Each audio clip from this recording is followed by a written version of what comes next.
михаил важдаев, роҳбари идораи россотрудничества дар тоҷикистон гуфт, бунёди филиали ин идора дар шаҳри хуҷанд дар доираи созишномаи байни ҳукуматҳои ду кишвар сурат мегирад. тибқи ин ҳуҷҷат ҷониби тоҷикистон низ ҳақ дорад дар русия марказҳои забону фарҳанги худро боз кунад. русия таи солҳои охир талошҳои зиёдеро ба харҷ медиҳад ки забони русӣ мавқеи хешро дар кишварҳои пасошӯравӣ аз даст надиҳад. ӯ гуфт: решение российской стороны было принято несколько лет назад.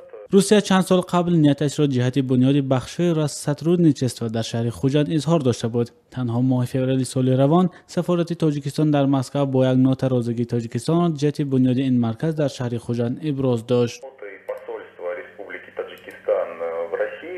ҷаноби важдаев афзуд, қарор аст дар нимаи дуввуми моҳи сентябр ин марказ дари худро барои ҳаводорон боз кунад.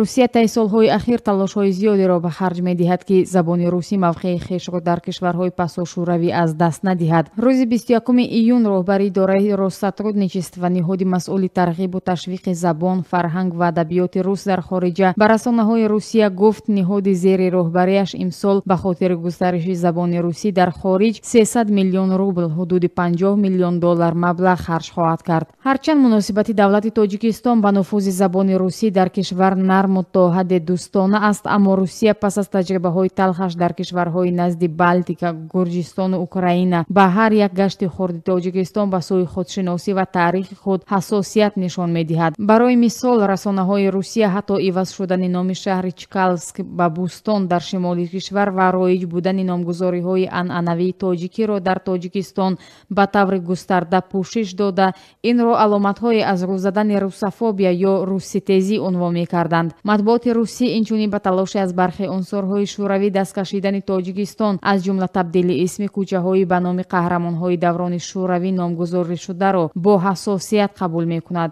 ҳарчанд давлати Тоҷикистон ҷавононро ба омӯзиши забонҳои хориҷӣ аз ҷумла забони русӣ ташвиқ мекунад, аммо коршиносон мегӯянд таҳти таъсири омилҳои гуногун шумори русдонҳо дар Тоҷикистон то рафт кам мешавад. музаффар олимов мегӯяд, як тадқиқоти охирин дар ин замина ки тақрибан 5 сол пеш гузашта буд, нишон медиҳад ки танҳо 25 то 30% тоҷикон бо забони русӣ балад ҳастанд. вай гуфт: кули мардума донисташ ба забони русӣ сол аз сол кам шуда истодааст, аммо дар ҳудуди ҳамин 25-30% ҳар як гӯем чорум ё панҷум нафаре ки имконияти ба забони русӣ ҳарф задан дорад ҳаст дар мо. ин дар ҳолест ки забони русӣ дар даврони шӯравӣ барои аксар сокинони ин қаламрав, аз ҷумла Тоҷикистон, забони аввал ва ё ҳадди ақал дуюм буд.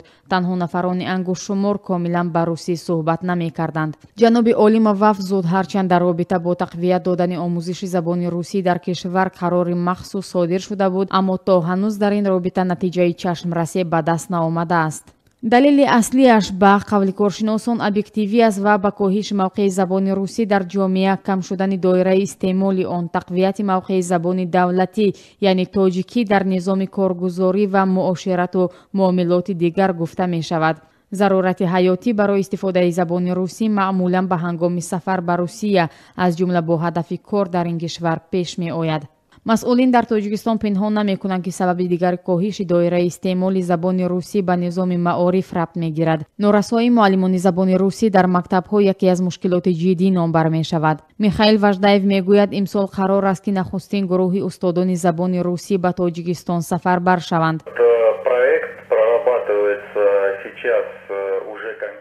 ҳоло барномае дар ҳоли иҷрошавӣ аст ки онро сафири русия дар тоҷикистон роҳбарӣ мекунад.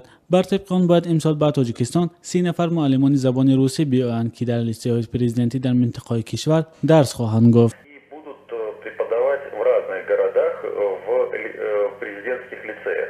вай афзуд, мушкилӣ ба он хотир солҳо боз муаллақ боқӣ мемонад ки аз рӯи арзёбиҳои мутахассисон назар ба фиристодани муаллимон аз Русия, тарбияи мутахассисон дар дохили Тоҷикистон арзонтар мебошад.